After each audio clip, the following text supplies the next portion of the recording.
Dumza Maswana nontando yenkosi noshaye zakhe nje kule album kuyafiwa kakhulu, so sicela ngempela abantu ababukeli lapha emakhaya basisupport kulomsebenzi, bawustreame kuwo wonke ama digital stores. Sisebenza kanzima kakhulu, isupport yenu will really mean a lot.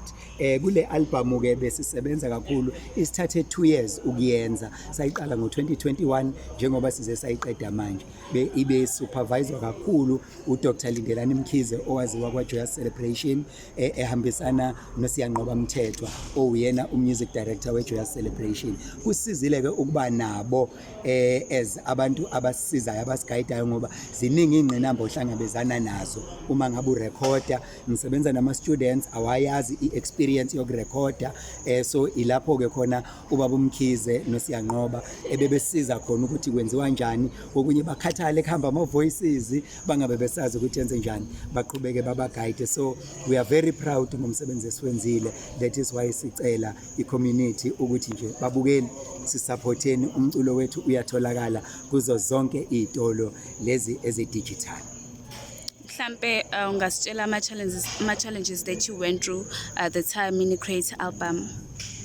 Ama-challenges first was to select which song. Thina sine culture noma sine nqubomgomo ekhwayini yethu, uma uzocula iculo elilodwa kufanele kube namacula u5. So kushuthi uma sizocula amacula u7, that means kufanele sibe namacula u21 noma u25 noma u30. So kulamaculo lawa ukuthi iliphe bekufanele silichoose, ilokho obekube ingqinamba yokuqala, kodwa ngokuvumelana besigcina sivumelana ukuthi ayileli engathi liyawuveza lo mbono esifuna ukuwufeza. So ezinye zeyingqinamba ukuthi abafundi phela labesebenza nabo, abanye abanayo experience yokusebenza professionally e-studio, abanye akaze bacula even before, abanye akaze baze barecord.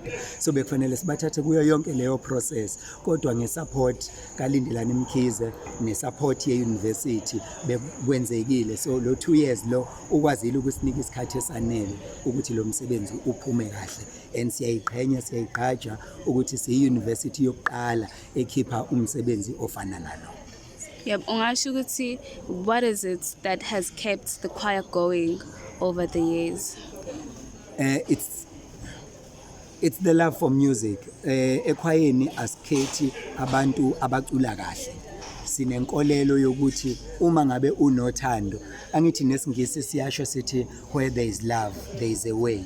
So lapho okunothando khona nendlela ikhona. So beselecta abantu ngothando lwabo lomculo. So uma ngabe unothando, ngisho kungathiwa umuntu uyacula uyakhuluma, siyakwazi ukulixoxa udaba lwakho silifixe ngetraining, ngoba basuke benothando abaningi bagcina bekwazile ukucula lento esiyifunayo. Sibuka abantu abanjengontando yenkosi, untando yenkosi Bhengu uyiphumela kwamaphumulo, akaze wacula before, uqala ukucula sese-university, but ngothando abenalo today uyi-featured artist emsebenzini omkhulu kangaka. Ushaye zakhe sahlangana naye e-university engaculi ngisho ukucula, kodwa wathi bafowethu mangabe nenza umsebenzi omhle kangaka, noma nami ngingazi ngiyihoshozela, sathi masibona umsebenzi wakhe sabona ukuthi omunye weyingqalabutho okufanele singayishiya mangabe sesenza lo msebenzi. So uthando luhamba indawo ende kakhulu.